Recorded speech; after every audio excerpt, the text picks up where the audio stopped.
दशरथ जी ने जब मुनि के आगमन का समाचार सुना, तब वे ब्राह्मणों के समाज सहित उनकी अगवानी की, चरणों में दंडवत प्रणाम किया तथा उन्हें लाकर अपने सिंहासन पर बैठाया।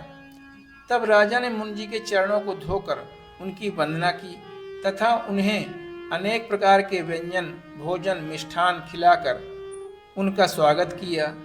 फिर राजा ने उनके आगमन का कारण पूछा। तब मुनि जी बोले, असुर समूह सतावहि मोहि, मैं जाचन आयऊँ नृप तोहि। असुर समूह सतावहि मोहि, मैं जाचन आयऊँ नृप तोहि।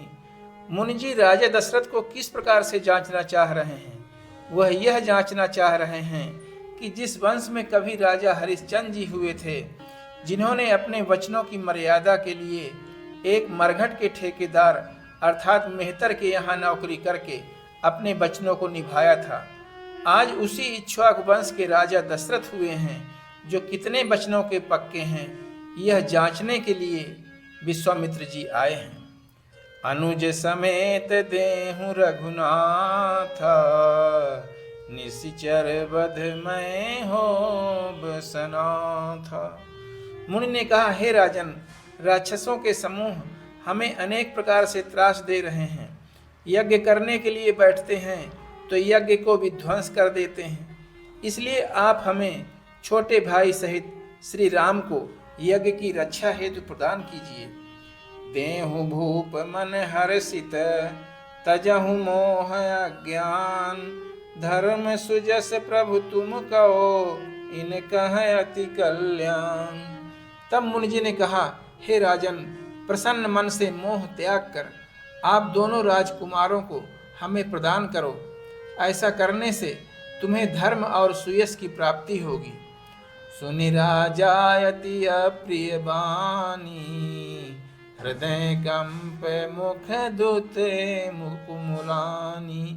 चौथे पन पायऊँ सुतचारी, वे प्रवचन नहीं कहूँ विचारी। मांगहु भूमि धेनु धन कोसा, सर्वस देऊँ आज सहरोसा। देह प्राण ते प्रिय कछु नाहि, सो मुनि देऊँ निमिषक माहि। सब सुत प्रिय मोहि प्राण की नाई, राम देत नहीं बनै गोसाई। तब राजा ने कहा, हे मुनि, मैंने अपने चौथे पन में इन चारों पुत्रों को प्राप्त किया है। वैसे तो मुझे चारों पुत्र प्रिय हैं, परंतु उनमें राम तो मेरे प्राण हैं। ये आपने क्या मांग लिया?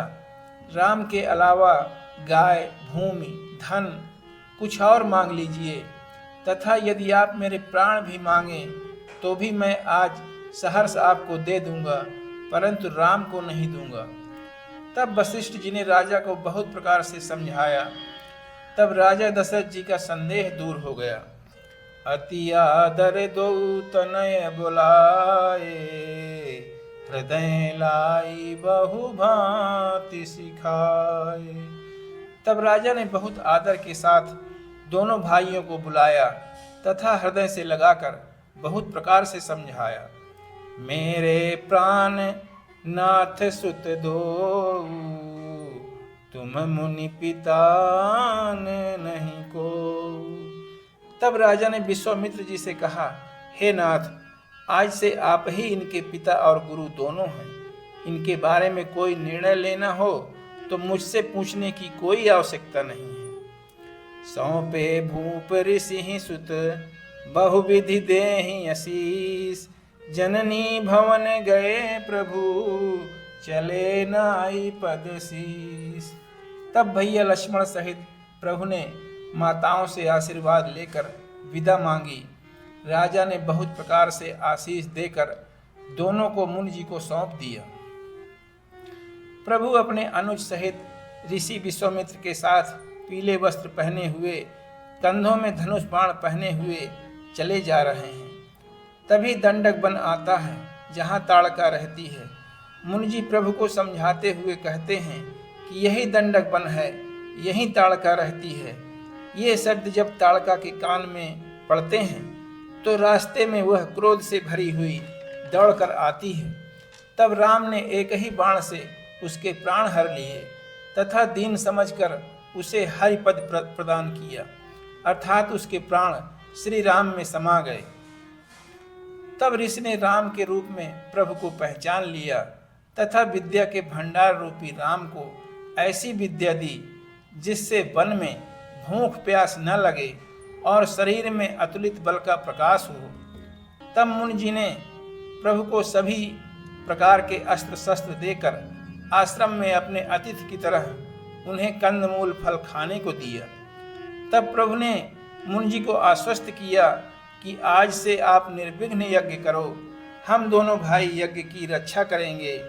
बोलिए यज्ञ रक्षक भगवान की जय।